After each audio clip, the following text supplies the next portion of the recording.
pan-empires filled with larger and larger political units, humans start to realize that other humans are actually humans like them, instead of delectable people to be hunted down and eaten in the classic cannibal sense. By the way, I think we all know, don't we, that we all have cannibal ancestors?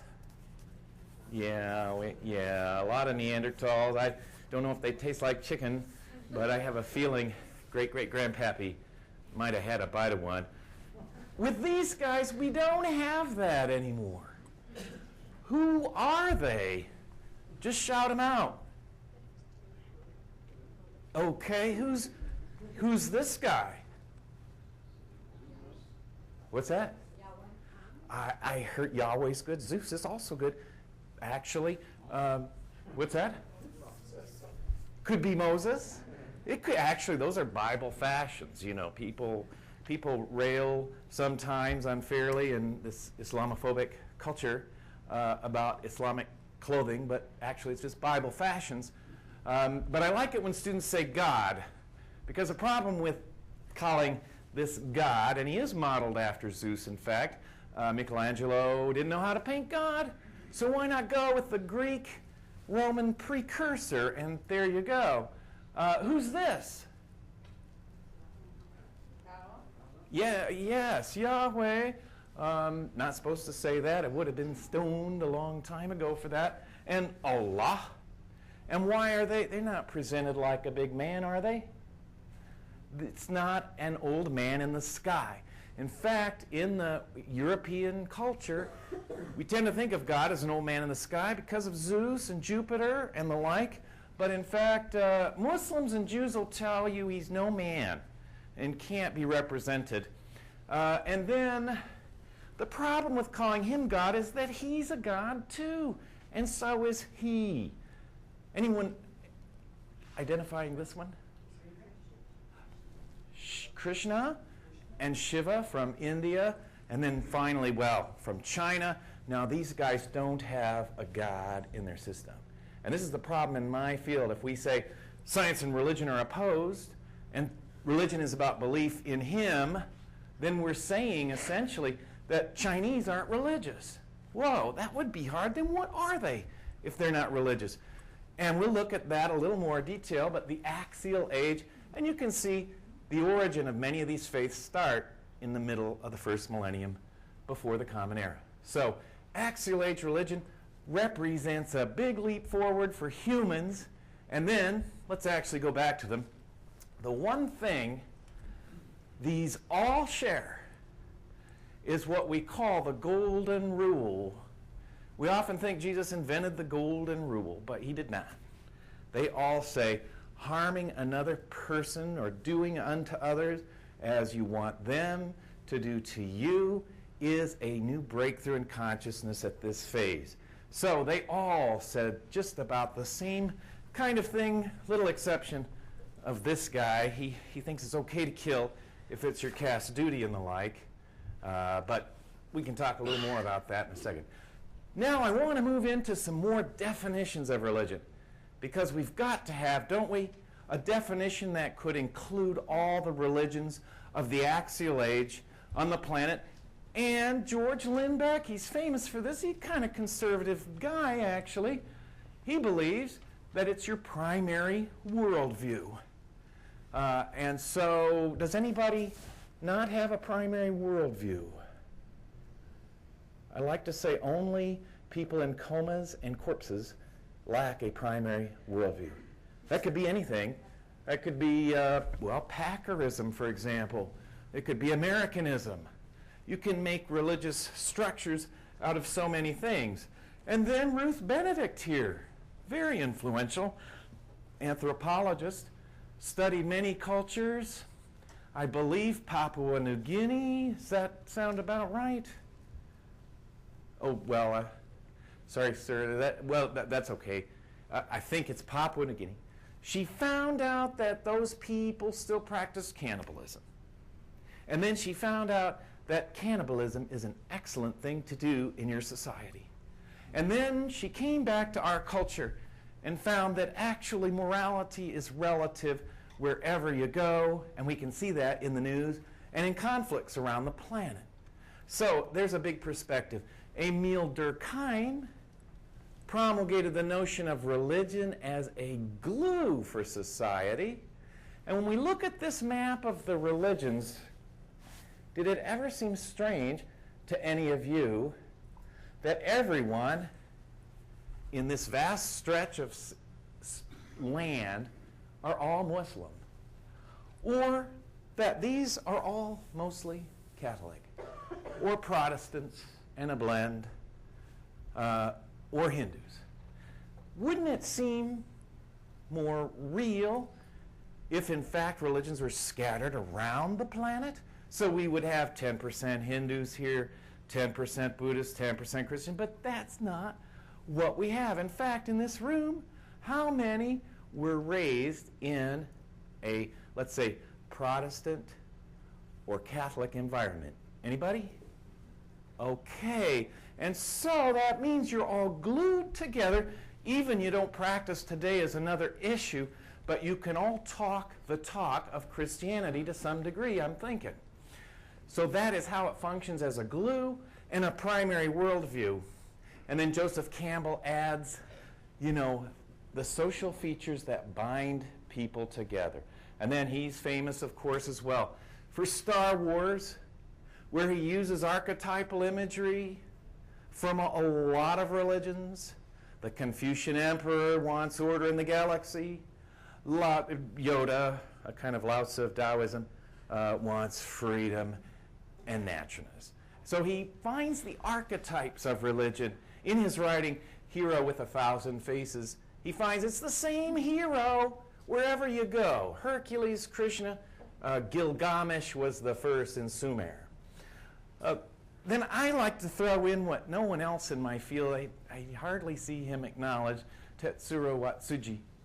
And he realized another astounding thing. Religions are shaped by their environment in his climate and culture. And if we look at this map, we can almost see it, can't we?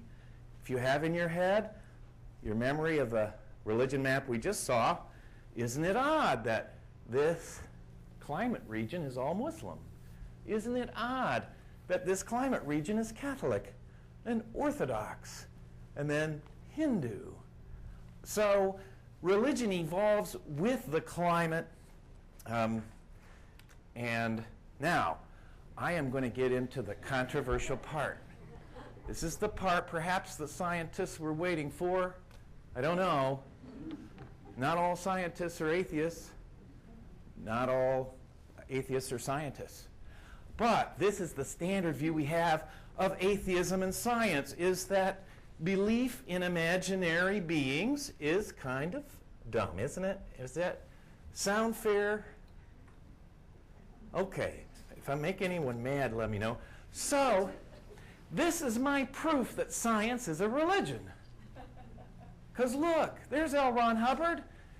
He calls it science. Scientology, look. He's got the Mark Super 7 quantum e-meter. Erases negative energy from your brain. Have I made my case yet? No? I heard a no. That's not science. He says it is. You're saying he's wrong. He is wrong. Actually, that was just my joke slide. I knew I wouldn't prove the case with this because science hasn't discovered aliens, have they? No, and the quantum Super 7 e-meter doesn't really work, I think. But the point is, this man, this science fiction writer, invented a religion and based it on science, which shows that as crazy as no Scientologists are. No, I always ask that question because they never are, but I just kind of like to ask that question. I don't want to offend anybody, but I'm going to say it's a little bit crazy to think that we're all invaded by alien spirits. But it's not a classic religious view either, is it? And it is like a religion out of science fiction. Now we're into the hard hitters, the guys who really are going to just tell you what's up with religion and science. We're going to start with the founder of the term agnosticism. which is not atheism. Two different things. Can somebody tell me the difference?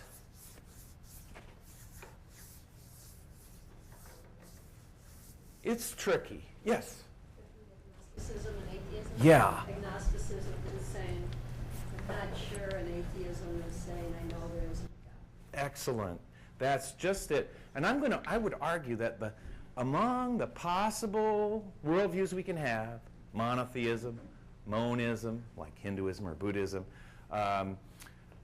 that agnosticism is the most scientific standpoint to take until science can actually prove that God doesn't exist. Then I'm going to say he's quite right. And of course, he becomes a great hero and champion of Darwinism, a preacher of science, if you will. And maybe the baddest boy of all is him. Whoa. Marx actually didn't hate religion. A lot of people think he did. He just thought it's going to wither away with science, and you didn't have to fight religion. You just had to watch it slowly dwindle. What was his view, though, of religion? And now we have different from substantive approaches, which believe there is a sacred in our heads, like Eliade thought. This is now an analysis from sociology, a scientist looking at religion and seeing for a fact that religion functions to oppress the lower classes and for the benefit of the upper classes. Does that sound fair? Anybody not like it? I think he's right about it, but I like to hear a disagreement. If we think of the Hindu caste system, we've got our answer. Brahmins at the top, and like this, and then you've got the servants and the outcasts, and that religion is legitimating that kind of system. So there's Marx. Yeah, question? What about a religion like Christianity that bases it off of the servants is the greatest in terms of the kingdom of heaven? It's not the mass, but the people that are high on the top that are the greatest in that system on earth. It's whoever is your servant is the greatest. And I think Jesus is a genius, ethical genius. But if I were to look at, say, medieval Catholicism, might I see an example of popes and cardinals and bishops and down to the feudal serfs? That's kind of what he's talking about. So you're right about Jesus. He's the genius. There are all those Axial Age figures are geniuses, but in time, they all, and it includes the Dalai Lama and Buddhism, none of the founders will approve of these top-down hierarchical systems, in fact. But Marx is right, I think. Now, in contrast to Marx, Max Weber here says, wait a minute, Marx. It's not just that it's going to dwindle, wither away, this religion, and it's not that it's just exploitative. And then he did his study of Martin Luther and Mahatma Gandhi and found that actually religious figures shake up whole societies, and far from stifling evolution, promotes evolution. So you get German literature with Martin Luther. With Muhammad, you get Arabic literature. So religion shakes things up. He sees the baby and not just the bathwater of religion, but he sees the bathwater too. I think none of us can fail to see the bathwater. And then we see scientific ethics emerging.